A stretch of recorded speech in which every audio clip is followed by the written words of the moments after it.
నేను ఇదే రాధాకృష్ణకి చెప్తా ఉండ, నువ్వు అన్న మాటలు రేపొద్దున మా ప్రభుత్వం వచ్చినాక నిన్ను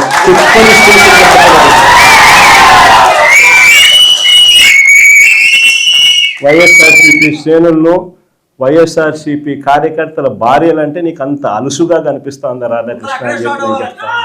ఎవరికైనా వాళ్ళకైనా భార్యలు ఉంటారు. వారి భార్యలను ఉద్దేశించి మనలో ఎవరైనా కానీ మనమైనా కూడా అలా మాట్లాడితే వాళ్ళకి నచ్చుతుందా? ఎవరికి నచ్చదు.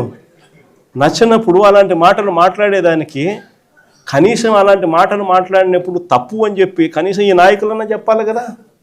ఈ చంద్రబాబు నాయుడు చెప్పడు, ఈ లోకేష్ చెప్పడు, ఇలా దత్తపుత్రుడు చెప్పడు. ఎంత సిగ్గు లేకోకుండా ఆ రాధాకృష్ణ తప్పుడు మాట్లాడితే ఆ తప్పుడు మాటలకు సమర్థిస్తారు వీళ్ళంతా.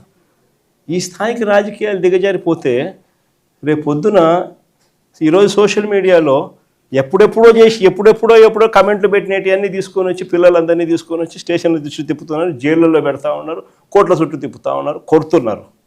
ఇదే రేపొద్దున ఆంధ్రజ్యోతి రాధాకృష్ణ కూడా రేపొద్దున ఇదే జరుగుతుందని ఖచ్చితంగా చెప్తా ఉన్నారు.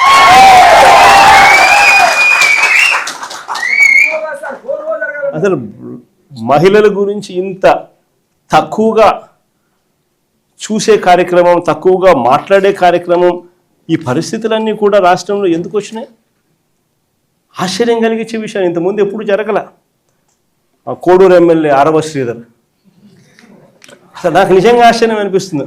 జనసేన ఎమ్మెల్యే అంట మోసం చేశాడని, అత్యాచారం చేశాడని చెప్పి పాపం ఆ పాప ఆందోళన చేస్తూ ఉంటే ప్రతి ఒక్కరికి కంప్లైంట్ ఇస్తే ఆ పాపను కొడుతున్నారు.